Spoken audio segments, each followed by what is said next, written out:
Sobre o segundo reinado. No segundo reinado, a economia principal, o principal produto que se tinha era o café. Ele era vendido no mercado externo, ou seja, nos Estados Unidos e na Europa, e ficava na região sudeste, no Vale da Paraíba, no Rio Grande de Janeiro e São Paulo. A primeira zona de cultivo teve o início no final do século XVIII.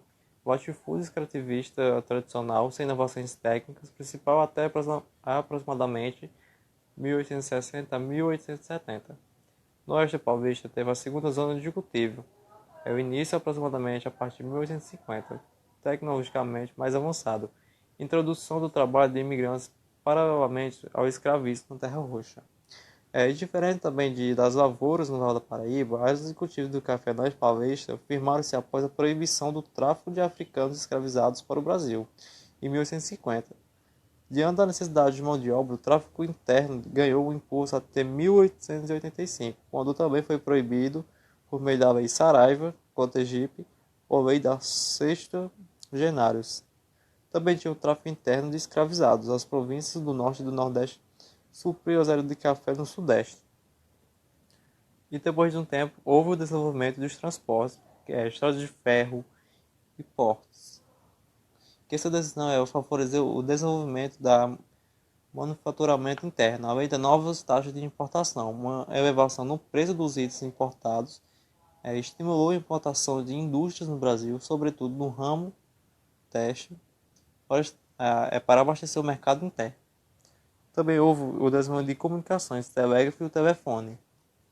A instalação de empreendimentos industriais no Brasil no segundo reinado significou uma mudança nas relações entre os países e as potências capitalistas da época, Inglaterra e Estados Unidos, principalmente sem, entretanto, romper a dependência. Apesar de certa modernização tecnológica, a implantação de indústrias no Brasil foi apenas um surto e não verdadeiro um processo de industrialização. Foi apenas o começo dessa industrialização comparado a hoje. Houve também o desenvolvimento de atividades urbanas paralelas, do comércio, bancos e indústrias. Falando em economia do segundo reinado, vamos dar destaque à Era Mauá. O período compreendido da Era Mauá foi de 1850 a 1870. Esse período foi o início da industrialização aqui no Brasil. A industrialização ela não era algo incentivado pelo governo imperial. E a industrialização ela não era possível por fatores como a manutenção da mão de obra e os privilégios comerciais, dos ingleses. O principal empreendedor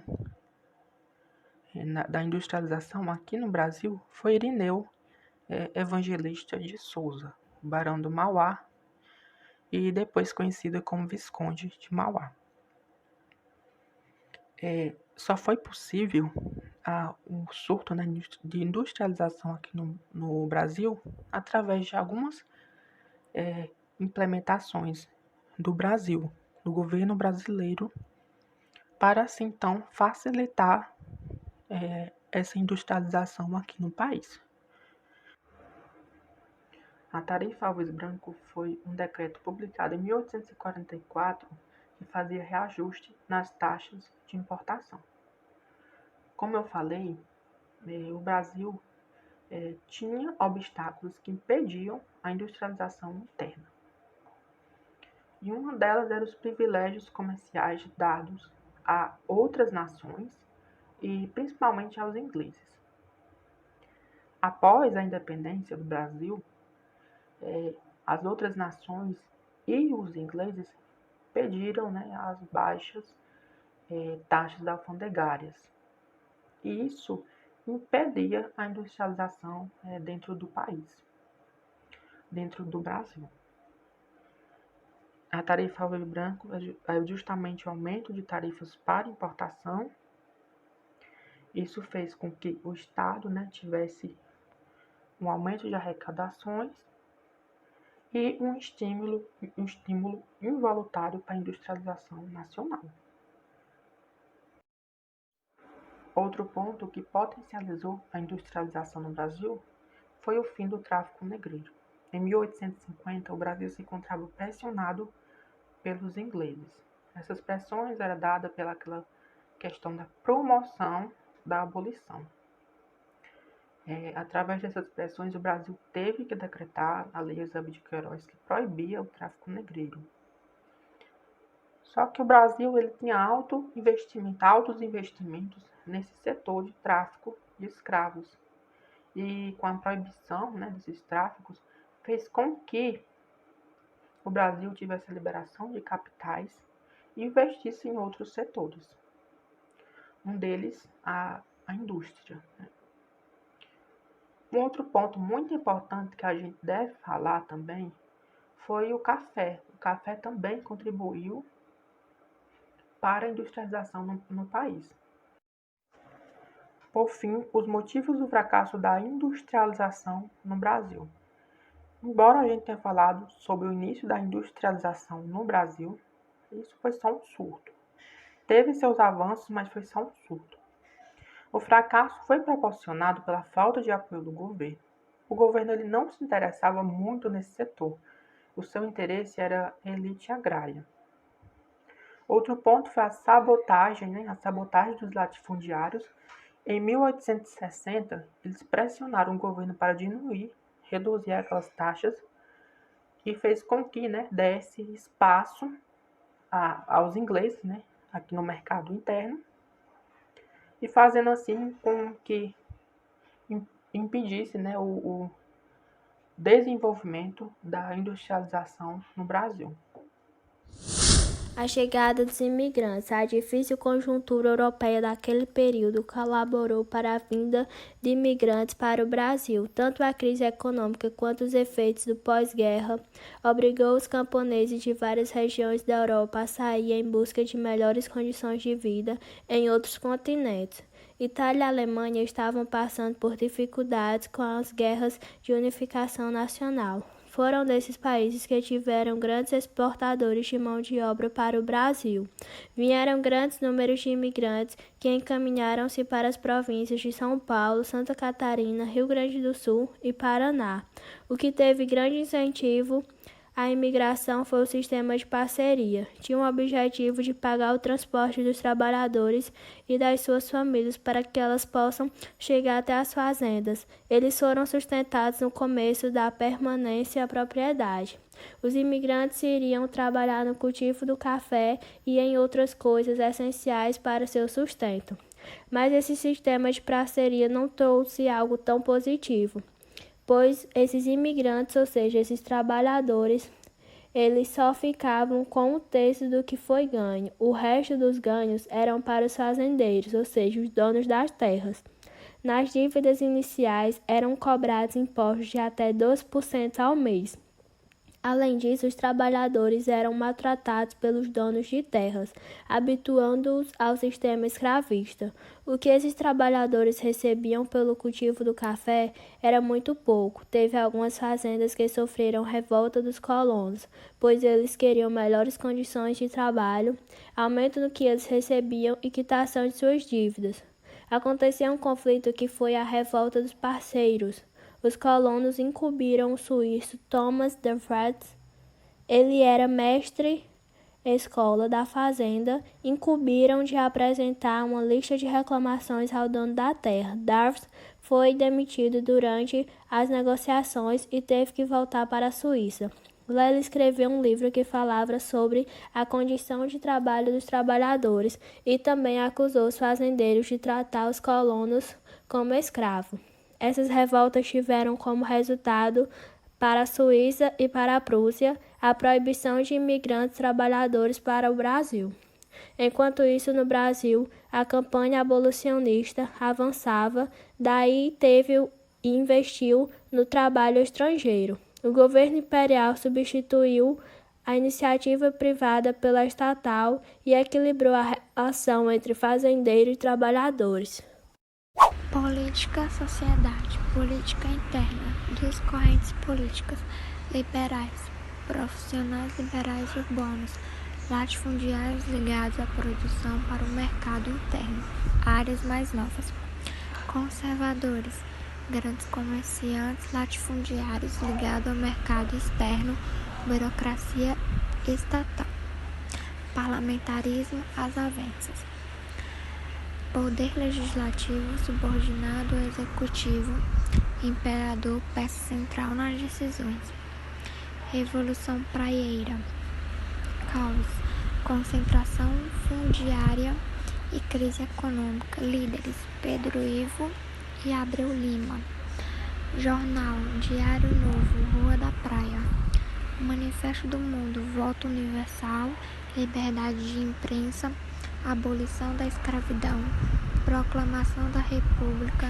Nacionalização do Comércio, Direito ao Trabalho. Última grande revolta do período, influência das revoluções liberais europeias. Bom, a política externa ela teve vários conflitos, ou seja, um deles famosos são os conflitos platinos. Sua causa básica foi o controle da navegação na Bacia da Prata. Teve suas causas secundárias, que foi disputar territórios, enfraquecimento de rivais, acesso a províncias do interior, especialmente Mato Grosso, no Brasil. Aí também teve a questão Christie, que foi de 1863 a 1865. Foi o rompimento de relações diplomáticas entre o Brasil e os ingleses. Aí as causas disso foram o roubo de carga do navio inglês naufragado no Rio Grande do Sul, prisão de marinheiros ingleses no Rio de Janeiro, quer dizer. Aí teve Christie aprisionando 5 navios brasileiros no porto do RJ a título de indenização. E o Brasil paga a indenização, mas exige desculpas da ING por invadir o Porto de Rio. O arbítrio internacional de Leopoldo, favorável ao Brasil. O Brasil rompe relações diplomáticas com a Inglaterra. E a ING desculpa-se oficialmente em 1865. Com isso também houve a Guerra do Paraguai, que foi logo depois da questão Christie, que durou de 1865 a 1970, durou 15 anos. Foi o maior conflito armado da América Latina. Seus antecedentes têm uma forma de par, sem dívida externa, sem analfabetismo, miséria, escravidão, com indústrias, estradas de ferro, universidades, telégrafo, exército desenvolvido, governado ditatorialmente por Solano Lopes. Aí também teve suas causas, que foi o passo em saída para o mar, anexações no Brasil e Argentina, rompimento de relações diplomáticas com o Brasil, represália à invasão do Uruguai de disposição de Aguirre e invasão paraguaia ao Mato Grosso e Argentina. Ela também teve a Tríplice Aliança, que é Brasil, Argentina e Uruguai. Tem o NG, que era a retaguarda, que são os empréstimos. E com isso teve suas consequências. Houve 600 mil mortos, 99% dos homens, dívidas e perdas territoriais no Paraguai. No Brasil houve endividamento, fortalecimento político do exército, crise de escravicismo e do império. E na Inglaterra, afirmação de interesses econômicos na região. Vamos falar agora sobre o fim do Império. O Império Brasileiro, ele passou vários momentos de desgaste durante o governo. O projeto republicano já tinha uma grande importância nesse período, que se mostrava oposto à ideia de imperialismo, que era justamente quebrar com essa questão de um governo centralizado. E o projeto republicano ganhou assim um grande importância e interesse para muitos. Assim como questões religiosas, questões republicanas, questões abolicionistas e questão militar. A questão religiosa foi um dos pontos que levou o Império Brasileiro ao enfraquecimento. Tudo se inicia quando o Império tem um direito assegurado pela Constituição de 1824. Ou seja, a Igreja estava atrelada ao Estado, por meio do padroado e o beneplácito. O padroado seria, em outras palavras, que o imperador tinha um controle sobre a igreja, nomeava bispos, e o beneplácito seria o acatamento ou não das ordens vindas de Roma. Em 1864, teve a publicação da bula que determinava que os maçons fossem expulsos dos quadros da Igreja Católica. Dom Pedro, por ser maçom e também ter uma grande parte de políticos e de pessoas da elite que também eram maçons e que estavam dentro da igreja, ele fez com que essa determinação fosse proibida aqui no Brasil. Muitos apoiaram, outros não, mas especialmente o bispo de Olinda e de Belém, eles descumpriram essa ordem, seguindo fiel ao Papa, e foram presos e condenados a trabalho forçado. Essa decisão foi anistiada. Isso foi um ponto, né, que levou ao enfraquecimento visto, né, de fora pelas pessoas. E a igreja deixou, né, de prestar o apoio ao imperador. Outra questão que levou o Império Brasileiro ao enfraquecimento foi a questão militar. Após a Guerra do Paraguai, o exército se encontrava fortalecido, uma instituição muito importante. O governo imperial ele não tinha muito interesse sobre o exército. Dava baixos soldos, pouca aparelhagem, investimentos baixos, fazendo assim com que muitos militares assumissem uma posição contra o governo, uma posição crítica. Um dos pontos de tensão foi a punição do governo aos oficiais que se manifestaram politicamente, o Sena Madureira e Cunha de Matos.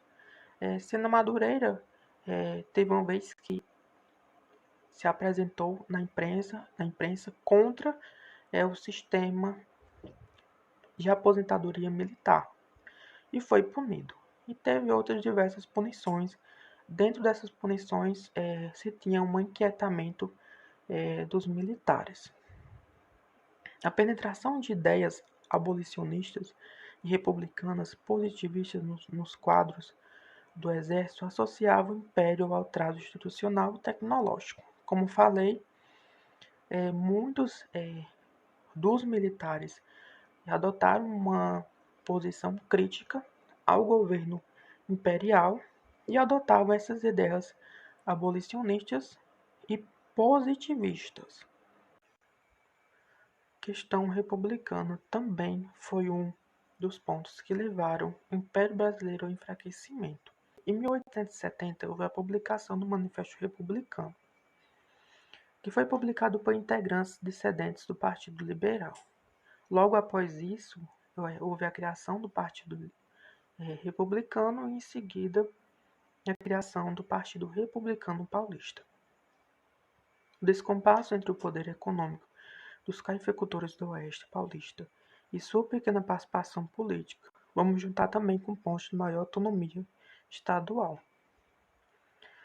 Todos sabem que os cafeicultores foram uma importante peça para a economia no segundo reinado, e principalmente do Oeste paulista, que era ali onde se concentrava o centro econômico do Brasil. E eles necessitavam de uma maior participação política e uma maior autonomia. Por estarem no governo que era altamente centralizado, eles não tinham esse desejo acatado. E fez com que muitos abraçassem o projeto republicano, o abolicionismo em contrapartida com o escravismo. Tinha presente ali uma divergência, né, de pensamentos. Muitos apoiavam o abolicionismo e outros apoiavam o escravismo. Isso foi um ponto que levou a atenção. A questão abolicionista. Outro ponto que levou ao enfraquecimento. A abolição da escravidão retira do governo imperial sua última base de sustentação, a aristocracia tradicional. De certa forma, o governo imperial tentava agradar as duas linhas de pensamento, aqueles que apoiavam a abolição e os que não apoiavam, sendo que eles eram mais levados para o escravismo. eles apoiavam mais o escravismo. Por questão econômica. Em uma tentativa, de enfraquecer o projeto republicano, a princesa Isabel, através da Lei Áurea, tenta mostrar um Brasil moderno, um Brasil que cede a liberdade aos escravos. E através disso, a aristocracia tradicional, que apoiava fortemente a escravidão, se desvincula do império.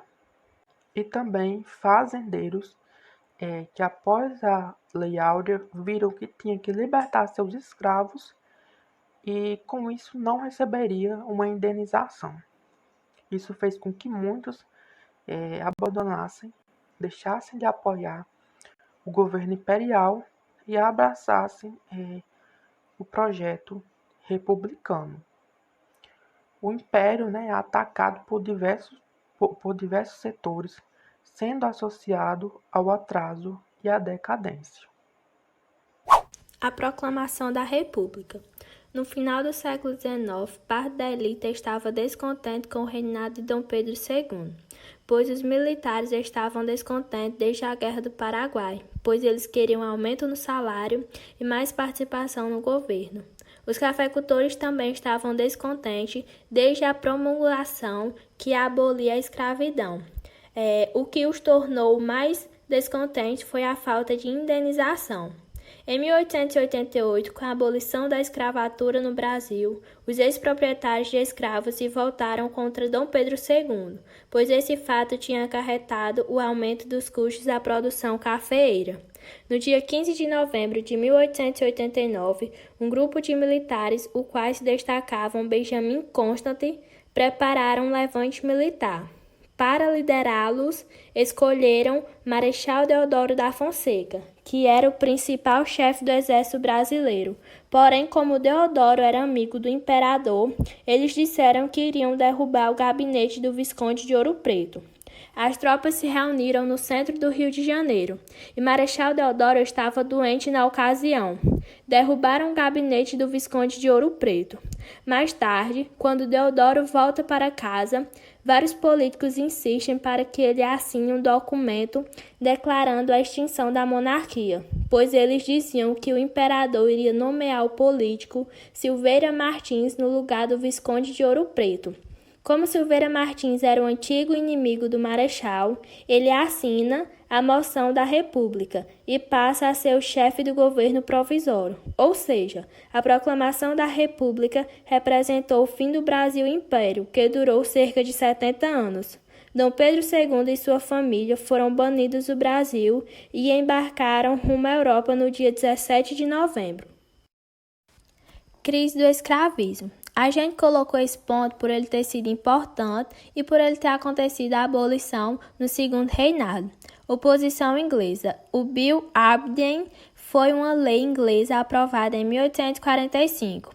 Essa lei concedia direitos à Marinha Real Britânica a monitorar o Atlântico Sul à procura de embarcações que traficassem africanos. Lei Eusébio de Queiroz. Foi aprovada em 1850. Ela determinava a proibição do tráfico de africanos escravizados para o Brasil e também foi a resposta às pressões realizadas pela Inglaterra para que o Brasil acabasse com essa prática. Prolongamento da escravidão por meio de leis inócuas. São as leis que prolongavam a escravidão no Brasil. Inócua é uma coisa insuficiente, uma coisa que não funciona. Lei Áurea. Foi a lei que extinguiu a escravidão no Brasil. A lei foi sancionada pela princesa Isabel.